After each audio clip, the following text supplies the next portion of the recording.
The Lord. जय मसीह की। मैं परमपिता परमेश्वर पवित्र आत्मा यीशु मसीह से प्रार्थना करती हूँ कि वह हमें वचन के भेद समझने के लिए सुनने वालों की समझ को खोले कि हम परमेश्वर के भेदों को बुद्धि, ज्ञान और समझ द्वारा समझ सकें। पवित्र आत्मा हमारी अगुवाई करे। यीशु के नाम से प्रार्थना करती हूँ, आमीन। तो आज हम मेलकिसेदेक की रीति के अनुसार, ये क्या मतलब है इसका, रीति के अनुसार, और यीशु हमारा महायाजक है, इसको वचन से समझेंगे। तो चलते हैं सबसे पहले उत्पत्ति 14 में। उत्पत्ति 14:18। तब शालेम का राजा मेलकिसेदेक, जो परम प्रधान ईश्वर का याजक था, रोटी और दाख मधु ले आया और उसने अब्राहम को यह आशीर्वाद दिया, परम प्रधान ईश्वर की ओर से, जो आकाश और पृथ्वी का अधिकारी है, तू धन्य हो और धन्य है परम प्रधान ईश्वर, जिसने तेरे द्रोहियों को तेरे वश में कर दिया। तब अब्राहम ने उसको सब वस्तुओं का दशमांश दिया। उसके बाद हम चलते हैं, पहले हम वचन पढ़ेंगे फिर हम इसको समझेंगे। भजन संहिता 110। तो यहाँ पर दाऊद का भजन कहता है कि मेरे प्रभु से यहोवा की वाणी है, तू मेरे दाहिने बैठ, जब तक कि मैं तेरे शत्रुओं को तेरे चरणों की चौकी न कर दूं। तेरे पराक्रम का राजदंड यहोवा सिय्योन से बढ़ाएगा। तू अपने शत्रुओं के बीच में शासन कर। तेरी प्रजा के लोग तेरे पराक्रम के दिन स्वेच्छा बलि बनते हैं, यानी कि प्रभु को खुद को ही चढ़ाते हैं। और तेरे जवान लोग पवित्रता से शोभायमान और भोर के गर्भ से जन्मी हुई ओस के समान तेरे पास हैं। यहाँ भविष्यवाणी की जा रही है, और यहोवा ने शपथ खाई है और ना पछताएगा, तू मेलकिसेदेक की रीति पर सर्वदा का याजक है। तो यहाँ पर मेलकिसेदेक की, जो अब्राहम के पास आया था, उसकी रीति पर तू सदा का याजक बताया गया है। तो अब हम इसको इब्रानियों के चैप्टर 4 से लेकर पूरा चैप्टर, अगर आपको इसको बहुत अच्छे से समझना है तो आप इब्रानियों के चैप्टर 4 से लेकर इसको आप चैप्टर 10 तक पढ़िए पूरा, बल्कि मैं तो कहती हूँ पूरा किताब पढ़ लिए, क्योंकि ये इसी से रिलेटेड है। अब मैं सारा पढ़ के तो नहीं सुना पाऊंगी, लेकिन हम लोग इसके अध्याय 7 में चलते हैं। तो आप जब समझेंगे इसको अच्छी तरह से, बाद में आप पढ़ लेना इसको, क्योंकि आपको और अच्छे से समझ आ जाएगा। तो हम अभी 7 चैप्टर में चलते हैं, इसके 7 चैप्टर को स्पेशली पढ़ेंगे। कि लिखा है, हम चलेंगे इब्रानियों 7:1 में। यह मेलकिसेदेक शालेम का राजा और परम प्रधान परमेश्वर का याजक, सर्वदा याजक बना रहता है। यहाँ पर मेलकिसेदेक को बताया, क्या बताया, यह सर्वदा का याजक बना रहता है। अब अब्राहम राजाओं का, हमें ना इसका भेद इसी अध्याय में पता लग जाएगा, तो इसको हम ध्यान से पढ़ेंगे, एक एक शब्द पे ध्यान देंगे। तब अब्राहम राजाओं को मारकर लौटा जाता था, तो इसी से उसने भेंट करके उसे आशीष दी। किसको आशीष दी? अब्राहम को। क्या आशीष दी? इसी को अब्राहम ने सब वस्तुओं का 10वां अंश भी दिया। यह पहले अपने नाम के अर्थ के अनुसार, कौन?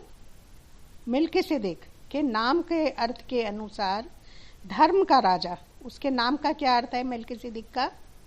धर्म का राजा। और शालेम अर्थात शांति का राजा। शालेम जो है ये यरूशलेम को कहा जाता है, और सियोन को भी बोला गया, जिसको हम जायन कहते हैं। धर्म का राजा और फिर शालेम अर्थात शांति का राजा, इसके नाम का अर्थ है मिल्किसेदेक का नाम का अर्थ, जिसका न पिता न माता न वंशावली है। जो मिल्किसेदेक है उसके नाम की ना तो कोई वंशावली है, न पिता न माता, जिसके दिनों का न आदि है और न जीवन का अंत है। मिल्किसेदेक का जो नाम है ये आत्मिक रीति से बताया गया है। इसके नाम का अर्थ बताया जा रहा है कि जिसका न पिता न माता न वंशावली है, जिसके दिनों का न आदि है और न जीवन का अंत है, परंतु परमेश्वर के पुत्र के स्वरूप ठहरकर वह सदा के लिए याजक बना रहता है। अब इस पर ध्यान करो कि वह कैसा महान था जिसको कुलपति अब्राहम ने लूट के अच्छे से अच्छे माल का 10वां अंश दिया। कितना महान था वो कि अब्राहम ने उसको 10वां अंश दिया, बढ़िया माल का, अच्छे से अच्छे जो वो लूट के लाया था, अच्छे से अच्छे माल का 10वां अंश दिया। लेवी की वास्तव में 7:5 पढ़ रही हूँ मैं। लेवी की संतान में से जो याजक का पद पाते हैं उन्हें आज्ञा मिलती है। अब यहाँ पर लेवी की संतान के विषय में बताया जा रहा है कि लेवी की संतान में से जो याजक का पद पाते हैं उन्हें यह आज्ञा मिलती है कि लोगों अर्थात अपने भाइयों से, चाहे वे अब्राहम की ही देह से क्यों ना हो, अब्राहम की देह से यानी कि उसके वंश से ही क्यों ना हो, क्यों ना जन्मे हो, उन्हें आज्ञा मिली कि अर्थात अपने भाइयों से, चाहे वे अब्राहम की ही देह से क्यों ना जन्मे हों, व्यवस्था के अनुसार 10वां अंश लें। 10वां अंश लें, व्यवस्था के अनुसार 10वां अंश लें। पर इसने जो उनकी वंशावली का भी ना था, कौन? मिल्किसेदेक। पर इसने जो उनकी वंशावली की भी ना था, अब्राहम से 10वां अंश लिया। तो आज्ञा तो क्या मिली थी?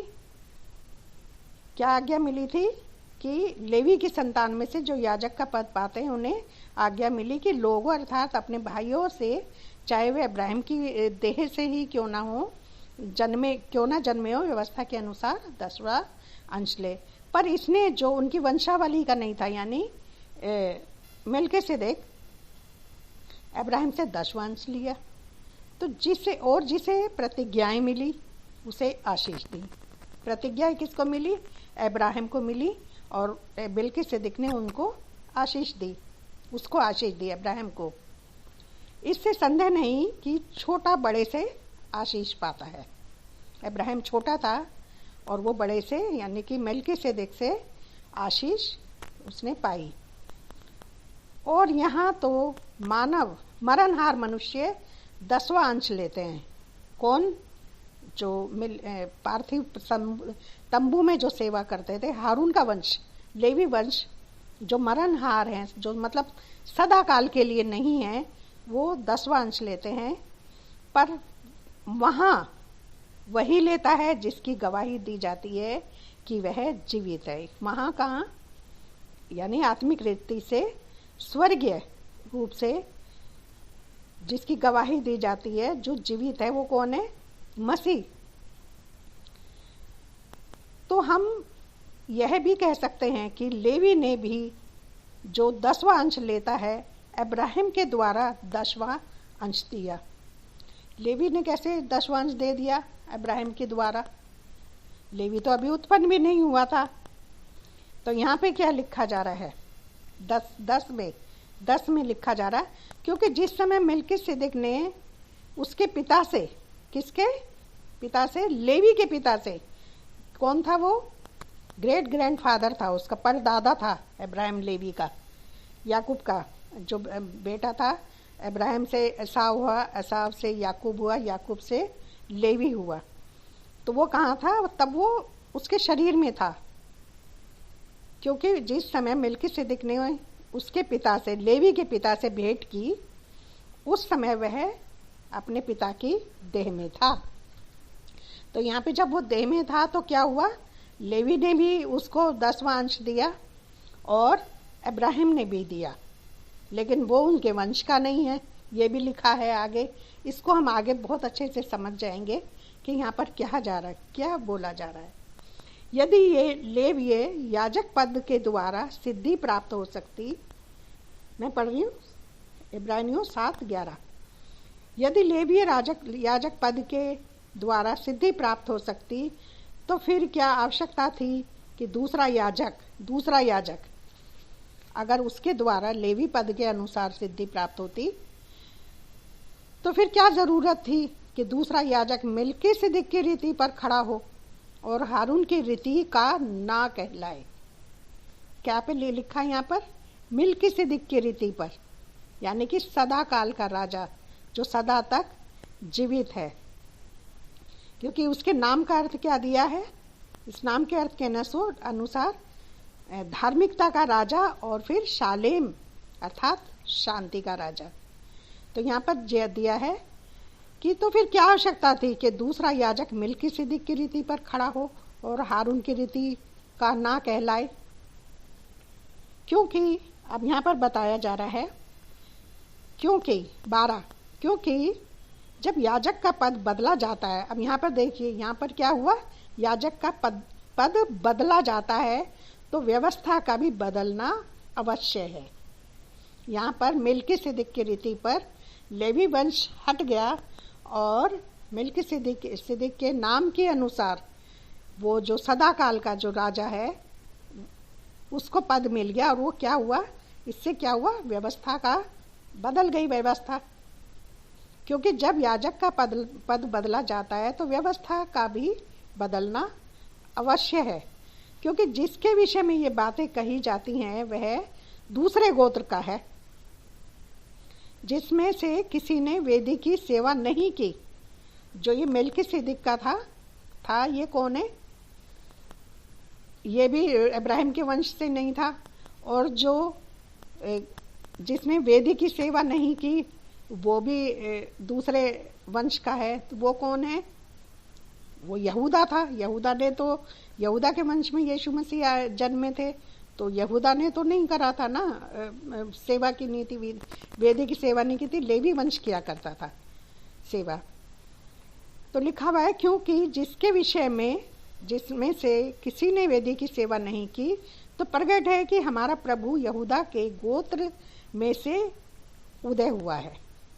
और इस गोत्र के विषय में मूसा ने याजक पद की कुछ भी चर्चा नहीं की। यहूदा के बारे में मूसा ने कभी नहीं लिखा। तो हमारा दावा है 7:15, हमारा दावा और भी स्पष्टता से प्रकट हो जाता है कि जब मेल्कीसेदेक के समान एक और याजक उत्पन्न हो जाता है तो शारीरिक आज्ञा की व्यवस्था के अनुसार नहीं।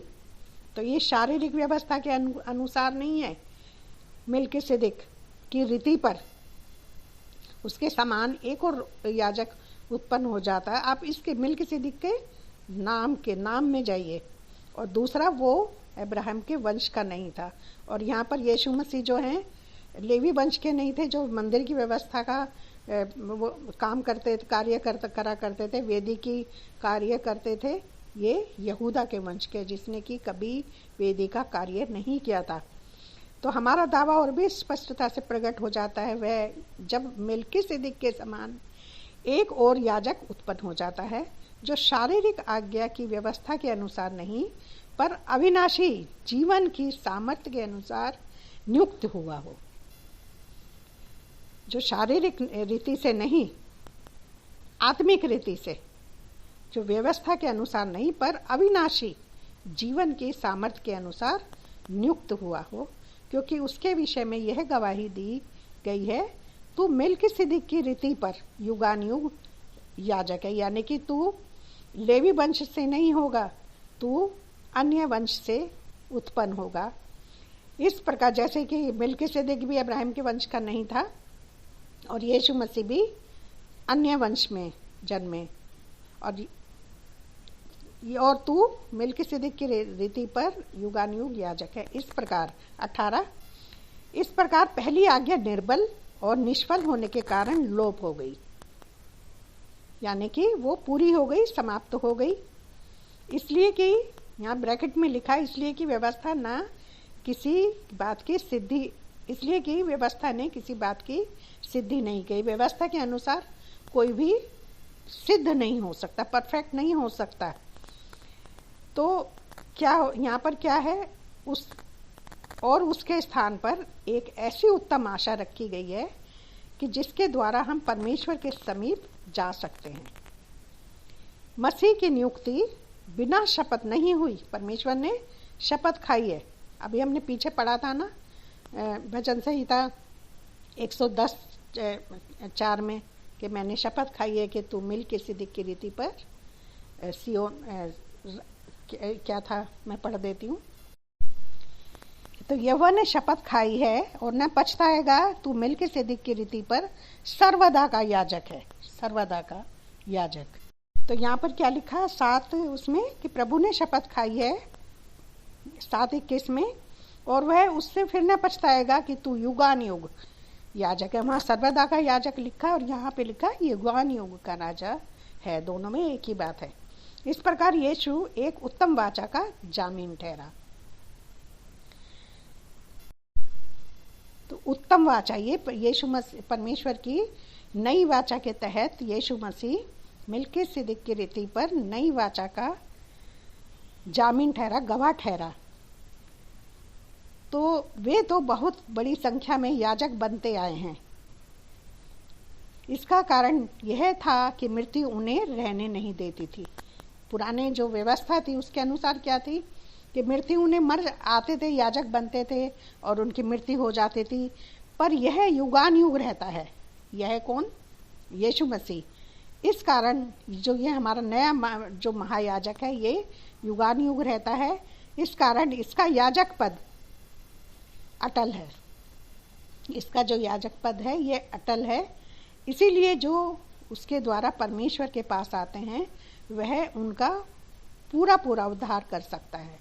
वो उद्धार नहीं कर सकते थे, सिद्ध नहीं हो सकते थे पुरानी व्यवस्था के अनुसार, लेकिन ये उनका पूरा पूरा उद्धार कर सकता है क्योंकि वह उनके लिए विनती करने को सर्वदा जीवित है, हमेशा के लिए। तो पहले क्या हुआ करता था कि पहले वो लोग अपने पापों की भी बलि चढ़ाया करते थे पुराने नियम के अनुसार, अपने भी और दूसरे लोगों को भी। लेकिन यहाँ पर लिखा हुआ है कि वो सर्वदा परमेश्वर से विनती करता है। अतः 26 अतः ऐसा ही महायाजक हमारे योग्य था जो पवित्र और निष्कपट और निर्मल और पापियों से अलग और स्वर्ग से भी ऊंचा किया हुआ हो। तो पहले जो थे मर जाते थे, वो अपने भी पापों की बलि चढ़ाया करते थे हमारे अपने साथ साथ। तो यहाँ पर क्या है, ये तो पवित्र और निष्कपट और निर्मल और पापियों से अलग और स्वर्ग से भी ऊंचा हुआ हो। उन महायाजकों के समान उसे आवश्यक नहीं कि प्रतिदिन पहले अपने पापों की और फिर लोगों के पापों के लिए बलिदान चढ़ाए। उसको ज़रूरत नहीं है क्योंकि वो तो निष्कपट है, पवित्र है, निर्मल है, क्योंकि उसने अपने आप ही बलिदान चढ़ाकर अपने आप को बलिदान चढ़ाकर उसे एक ही बार में पूरा कर दिया। क्योंकि व्यवस्था तो निर्बल मनुष्यों को महायाजक नियुक्त करती है। जो व्यवस्था थी वो निर्बल मनुष्यों को नियुक्त करती है, परंतु उस शपथ का वचन जो व्यवस्था के बाद खाई गई उस पुत्र को नियुक्त करता है जो युगान युग के लिए सिद्ध किया गया है। तो मेलकिसेदेक की रीति पर मैं पूरा नहीं पढ़ रही, आगे आप इसको पूरा पढ़ सकते हैं क्योंकि पोस्ट लंबी हो जाएगी। आप इसको 10 चैप्टर तक पूरा पढ़ के फिर से समझें और इसमें हर चीज़ यीशु मसीह के बारे में समझाई गई है। और बाइबल को ना लगातार पढ़ा करें। अगर आपने 4 चैप्टर से, मैं तो कह रही पूरी किताब को शुरू से ही पढ़ें क्योंकि ये यीशु मसीह के पद के जो उन्हें पद दिया गया महायाजक का, तो ये क्या था? मेलकिसेदेक कौन था? शालेम का राजा था। तो यीशु मसीह को क्या है? दाऊद का सिंहासन दिया गया और वो याजक भी था, राजा भी था और याजक भी था। और अलग से किस दूसरे वंश का था, वो इब्राहिम के वंश का भी नहीं था। लेकिन इब्राहिम जब उसको मेलकिसेदेक को जब 10वां भाग दे रहा था तो उस समय लेवी नहीं था, लेवी वंश नहीं उत्पन्न हुआ था, लेकिन वो इब्राहिम के देह में था उस समय। आने वाली पीढ़ी में, तीसरी पीढ़ी में वो अब्राहम के वंश में देह में था, तो उसी के साथ उसने मेल्किसेदेक को उसके देह में रहकर लेवी ने भी उसको भेंट चढ़ाई, उसको दशमांश दिया। तो इस रीति से उसके एक तो नाम के अनुसार, मेल्किसेदेक के नाम के अनुसार, और दूसरा उसके अन्य गोत्र के होने की वजह से यीशु मसीह को उसी रीति पर लेवी से यहूदा के गोत्र में उत्पन्न किया गया, क्योंकि लिखा है 12 में कि क्योंकि जब याजक का पद बदला जाता है तो व्यवस्था का बदलना भी अवश्य है। तो यहाँ से क्या हुआ कि यहाँ से व्यवस्था बदल दी गई। क्यों हुआ? क्योंकि परमेश्वर की वाचा के अनुसार परमेश्वर ने शपथ खाई थी कि मेल्किसेदेक की रीति पर, यानी कि ना तो वो लेवी वंश का होगा और ना ही वो माता पिता, लिखा हुआ ना जैसे, ना तो पिता ना माता ना वंशावली है, उसकी कोई वंशावली नहीं है। यीशु मसीह ने कभी, आपने देखा होगा, माता नहीं कहते थे माता मरियम को। तो इसलिए हम लोग ये देखें कि हमें किस तरह से ये सोचना है। हमें यही सोचना है कि मेल्किसेदेक की रीति पर, यानी कि उसके नाम के अनुसार, एक तो कि शांति या धार्मिकता का राजा, शालेम का राजा, शांति का राजा, और दूसरा याजक। ये कौन है? ये महायाजक है। तो उसके द्वारा क्या हुआ, उसकी रीति पर ये व्यवस्था बदल दी गई कि वो लेवी वंश से निकलकर यहूदा के वंश में आ गया, दूसरा वंश बदल गया। इसके अनुसार क्या हुआ कि व्यवस्था का बदल दी गई। अब 8:13 में लिखा है, इब्रानियों 8:13, नई वाचा की स्थापना से उसने प्रथम वाचा को पुरानी ठहरा दिया, और जो वस्तु पुरानी और जीर्ण हो जाती है उसका मिट जाना अनिवार्य है। तो आपको समझ आ गया होगा कि मेल्किसेदेक की रीति पर से अर्थ क्या है, और मैं यही प्रार्थना करती हूँ कि आप लोगों के अच्छे से समझ आ जाए, और आप इसको 4 चैप्टर से लेके 10 चैप्टर तक अब आराम से इसको पढ़ लीजिए। इसमें बहुत सारी और खासियत जो है वो बताई गई हैं, जिससे कि आप और अच्छे से समझ पड़ेंगे। क्योंकि अगर मैं समझाऊंगी तो ये तो पूरा बहुत सारा कई घंटे का वीडियो बन जाएगा। तो मैं आज्ञा चाहती हूँ, और आप सब्सक्राइब कर दें, लाइक करें, कमेंट्स भी ज़रूर करें। यीशु मसीह के नाम से आप सब आशीषित रहें और हम सब शांति में रहें। आमीन।